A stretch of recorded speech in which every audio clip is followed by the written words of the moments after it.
Hey guys, how's it going? Dudey Rhino here. I'm back with another Q&A. Now there's no big picture of me behind me because the bastard is constantly taking my autofocus. So this time it's just me. Okay, so let's crack on with some questions, shall we? We're going to kick off with a great question from Mike Johnson 43, who asks, apprehensive about telling people what you do? Is this a bit taboo? For the longest time, I've been doing this for 7 years. For the longest time I was, for the first at least 3 years, maybe even 4 years, I was apprehensive to tell people, you know, mainly because it wasn't actually my full-time occupation at that point, you know, so it was kind of like, well, I work at blah blah, but actually I'm really trying to work on this. But also what I've kind of found as the years have passed, which I'm sure many people can attest to, the idea of a YouTuber has changed entirely. It has gone from this kind of taboo, you make videos in your bedroom, you loser, to, oh, a YouTuber, that's the thing that 85% of everyone under the age of 16 wants to grow up to be. Oh right, you know, the concept of a YouTuber now is so massive and is so sought after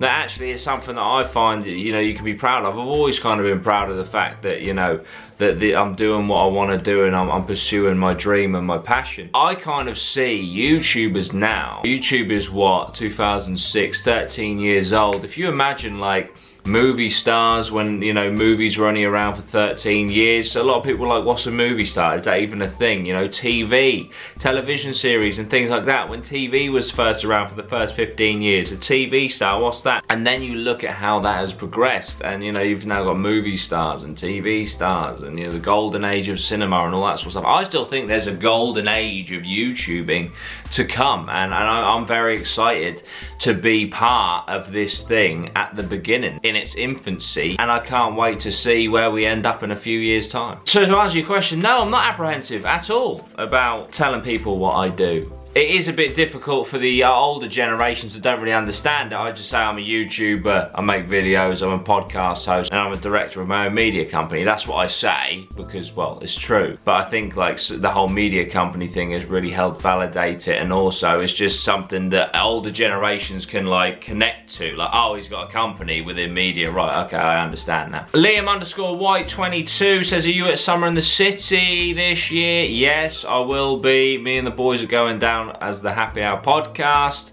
and it's going to be great. We're doing a stage, I believe, and we might even be doing a live podcast there. But yeah, if you see us, come up, say hello, house for some pictures, and yeah, so I will be at Summer in the City 2019.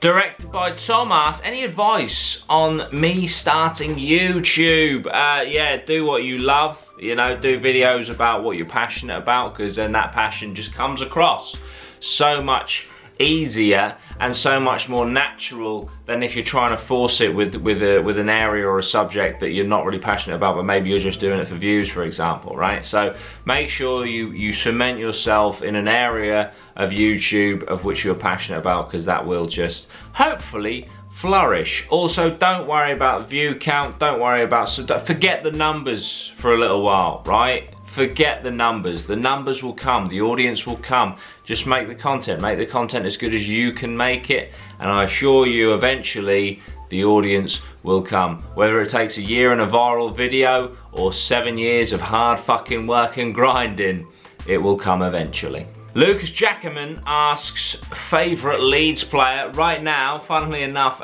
he was a Leeds player, then we sold him and now he's back on loan. It's Jack Clark. Sold him to Tottenham this season, but we've loaned him back. Just an amazing player to watch last season. Every time he came on, he made an impact, and you could just see that he was a phenomenal young talent. And I was saying to all my mates, watch this Jack Clark kid, I'm telling you, he's going places. And we didn't sell him to Burnley, didn't sell him to like fucking Leicester, sold him to a top 6 side, sold him to Tottenham. I wanted the best for this kid, right? Leeds didn't get promoted this season, devastated. So I knew he would be off, and rightly so, he's too fucking talented. But I didn't want him to go to like a shitty Burnley or, you know, one of those sides that struggle every single season, right? So my best case scenario was that he'd go to a top 6 side. And he went to a top 6 side.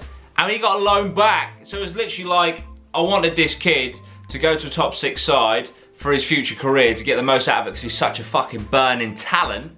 And we get him back for a season as well. So it's the best of both worlds for me, do you know what I mean? He gets to give Leeds one solid more crack at getting into the Premier League with Barcelona Bielsa this season, and then he gets to go back to Tottenham amazing. Really happy for the kid, and he is my favourite Leeds player.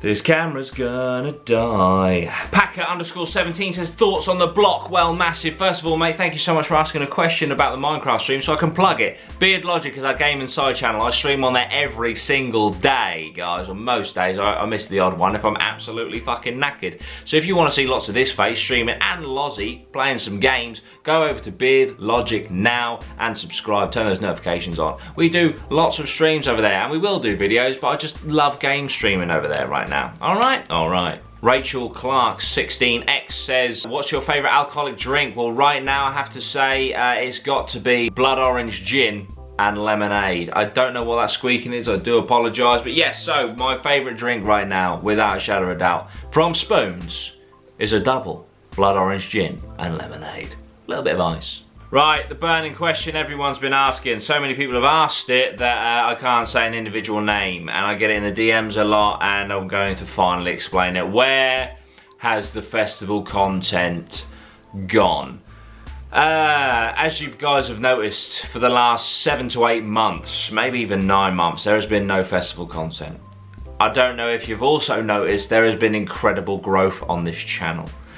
I made the executive decision to stop doing festival content for a few reasons. First of all, my passion was no longer in that area. Second of all, my passion has always been comedy, right? Relatable comedy.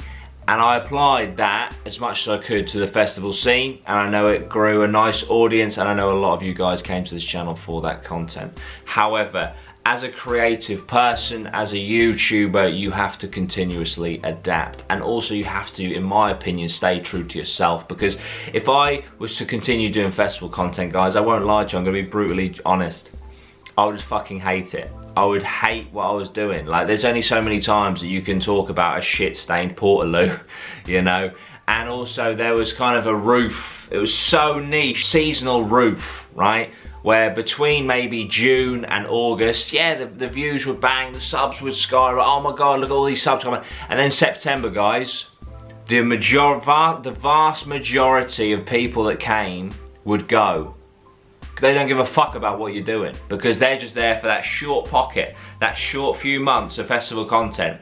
I'm a full-time creator, I'm a full-time YouTuber, I can't be seasonal. This kind of business model is not sustainable, and also I just wasn't enjoying it. Lozzie wasn't enjoying it. We didn't enjoy the content anymore. Of course we enjoy festivals, they're really fun, they're great fun, right? And we've done probably hundreds of videos on them, but it got to a point where that's it. We've milked it dry. There's no more in it for us.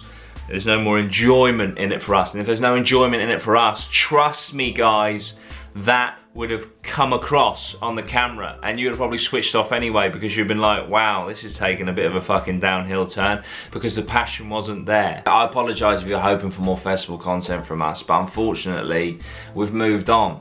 We have moved on, and I'm not being funny, you know, in the few years it took us to grind all the way up to 10k, we've nearly tripled that in a few months doing what we're passionate about, doing the content that we love, that we can put all that love and passion and energy into to provide something that is so much better and so much more entertaining, in our opinion, for you guys. And also, just as importantly, so much more enjoyable for us to make, because this is my full-time job, guys. This is what I do on a daily basis, and I love video creation, I love YouTube, and I don't want it to turn into something that I hate, because I'm not doing what I want to do and what I enjoy doing. Now, a lot of you guys have joined after the festival content, right? And I thank you so much. A lot of you guys have stayed after the festival content, and I thank you so much. But I'm sure that a few of you guys have just popped onto this video because you've seen festival content in the title and thought, oh fuck, he's back, here we go. And you've just jumped in from maybe last September or August time. And what I'm saying is, unfortunately, I can't cater to an audience that only jumps in for 2 months of the year. I'll be fucked, you know? So I'd rather do content that I enjoy, rather do content where I've got people on a daily basis now saying, amazing, best video, best video, best video, so underrated. It really drives me forward and also shows me that I've made the right decision. Battery definitely didn't just die mid-rant. But yeah, so also I was going to talk about PewDiePie. Look at how many times PewDiePie has reinvented himself, and through that reinvention just grows and grows and grows. Sometimes, you know, he'll come full circle like he's doing with the Minecraft stuff, but it's just he's just a massive inspiration for me, and he also shows that you can do what you want to do and still keep going forward, keep moving forward, and that's the biggest thing. I decided at the start of this year I was going to do what I wanted to do, whether it sank or whether we swim, and it looks like we're swimming, you know, because the growth has been unbelievable this year. It's been like nothing we've seen before. And I'm just incredibly grateful to the support network I've got around me, to you guys, to the mentor that I have, and just to Lozzie for helping, you know, push this whole thing forward. And if this message disappoints you, I do apologise, okay? But I'm just going to keep staying true to myself. I appreciate the support you showed me through the festival stuff. For those of you that have stuck around, thank you so fucking much. You guys literally keep me going forward. You're amazing.